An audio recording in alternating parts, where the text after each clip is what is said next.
Je sais que vous n'êtes pas seulement, vous n'écrivez pas seulement, et vous faites pas seulement de la BD. Je crois que vous vous intéressez à plein de choses. Je suis mythologue. Voilà. Je suis chercheur en mythologie comparée. Alors on va parler d'abord justement de mythologie et ensuite on en viendra à votre BD sur l'histoire du polar. Parlez-nous justement de mythologie. Écoutez, je vous en dirai des grandes et belles choses, mais on demande souvent, mais quel est le lien entre la mythologie et le polar? Ouais. Et en fait, si on regarde les grandes tragédies grecques, c'est du polar tout simplement. C'est pour ça que je fais débuter l'histoire du polar par Édipe Roi. C'est ça. De Sophocle.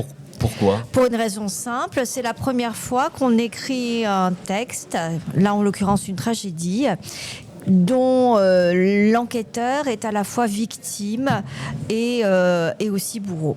Ouais. Alors ça commence comme ça, la BD de la préhistoire à la naissance du polar. Il y a une préface de Franck Thiez. Tout à fait. C'est un beau cadeau qu'il nous a fait.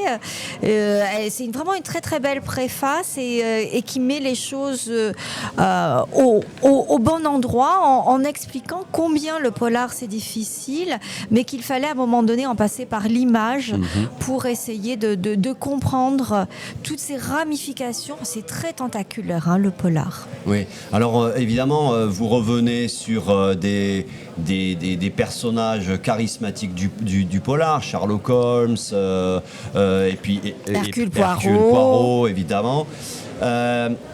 C'était comment dire, c'était écrit avant. Comment vous y êtes pris? Est-ce que c'est quelque chose que vous avez envisagé d'abord par écrit et ensuite vous êtes passé à la version BD? Comment vous avez travaillé? En fait, c'est une commande. Donc c'est une commande de l'éditeur d'Humanoïde Associés et j'ai travaillé 6 mois à faire des recherches pour trouver un plan, pour trouver vraiment les moments clés, oublier personne.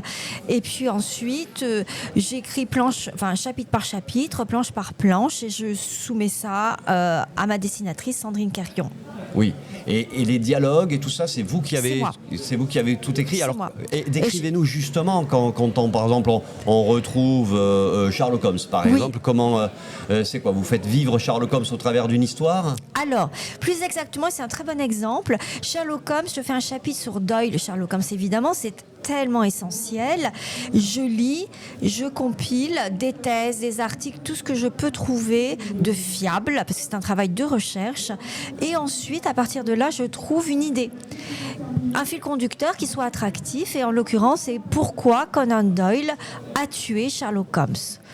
Voilà, puisqu'il a tué son personnage, il le détestait, sauf que quand il était presque jaloux même. Il en était très jaloux parce que ça obscurcissait toute son œuvre qui est très riche à côté, et ça va aller très loin parce qu'en tuant son personnage, il a déclenché la furie véritable et puis le scandale en Angleterre. Les ouvriers se sont mis à faire grève, il s'est fait insulter et c'est monté jusqu'à la Chambre des Lords qui a crié au scandale. Donc tout ça est amusant, semble un peu farfelu, mais pourtant c'est réel.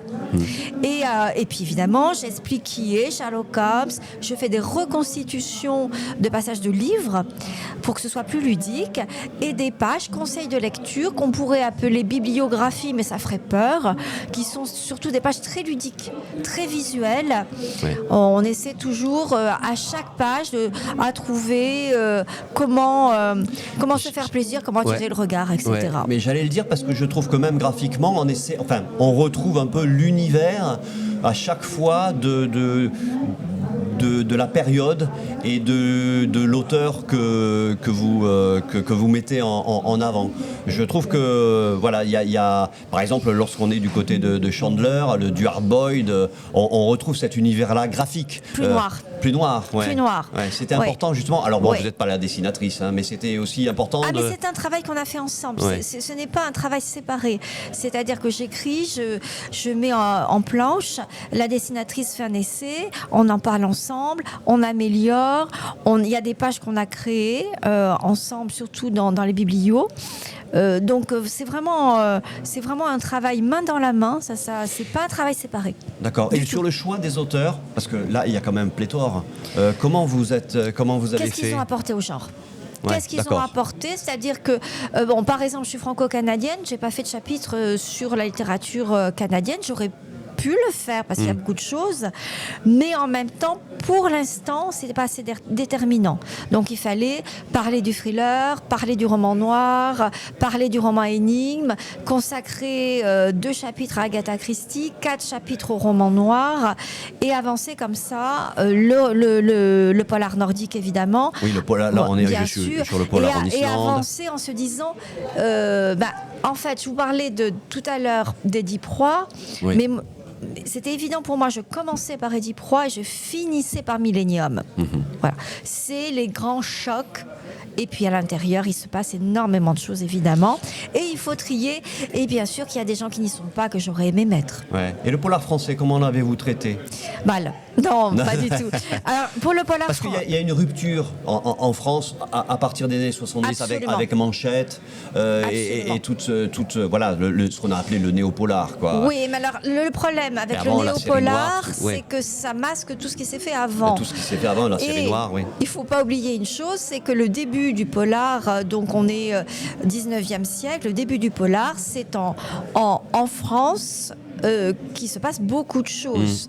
Et Gaboriau, tout le monde l'a oublié, mais Émile Gaboriau, qui est un auteur que j'adore, qui invente le polar judiciaire, il va donner l'impulsion à un petit auteur qui s'appelle Conan Doyle. Conan Doyle s'inspire vraiment de Gaboriau. Il ne faut pas, évidemment, on a Arsène Lupin avec Maurice Leblanc, on a des gens absolument fabuleux comme Gaston Leroux, et puis je pourrais en citer bien sûr quelques autres, Léo Mallet beaucoup plus tard. Donc quand on parle France, on parle roman noir, et le roman noir de l'héritage du néopolar, mais voilà, c'est beaucoup plus riche que ça, et ça a été très important au début de l'histoire du polar. Ouais. Et alors, le polar, c'est aussi du cinéma. Vous n'avez pas oublié qu'il a été mis en image, le polar, parce que on s'aperçoit évidemment, là par exemple, on retrouve Hitchcock, on retrouve les Maigret interprétés par différents acteurs. C'était parce que le polar se met en image forcément, et même quand on écrit un polar, il y a forcément des images.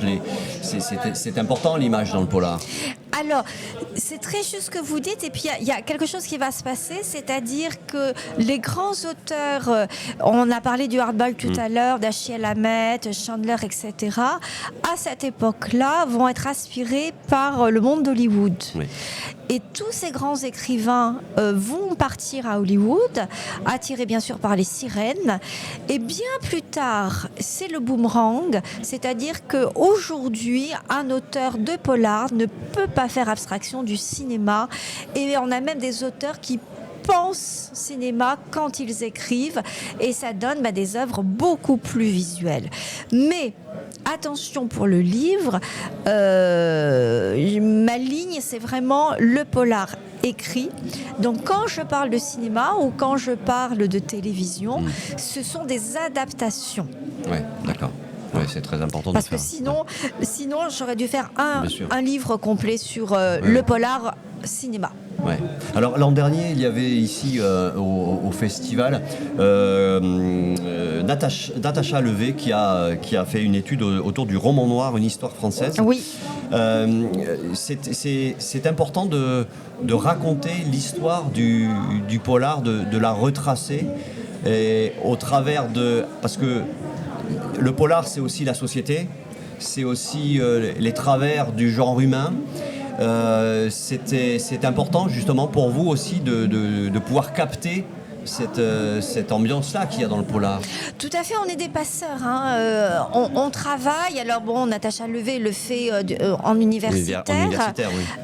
Moi, j'ai ce volet universitaire, mais mon but est plus d'être en grand public, même si ça ne veut pas dire grand-chose. Quoique, mon plus jeune lecteur a 10 ans et j'ai des grands-parents, mais c'est d'être un passeur, c'est-à-dire on est là pour aussi écrémer, voir ce qu'on peut retenir, et retrouver les fils conducteurs, de retrouver les inspirations. L'histoire l'oublie parce qu'elle ne peut pas tout faire et tout retenir.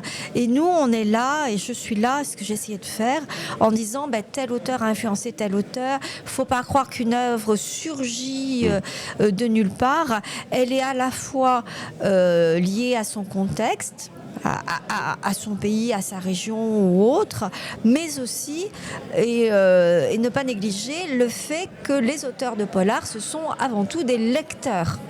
Ouais. Il y aura d'autres tomes ? Je pense pas. Ah ouais. C'est 3 ans et demi de recherche. Ouais, c'est beaucoup de travail. Là, on a quand même beaucoup brassé le sujet. Je crois que faire un second tome, ce serait tomber dans des détails. D'accord. Et noyer un petit peu le sujet.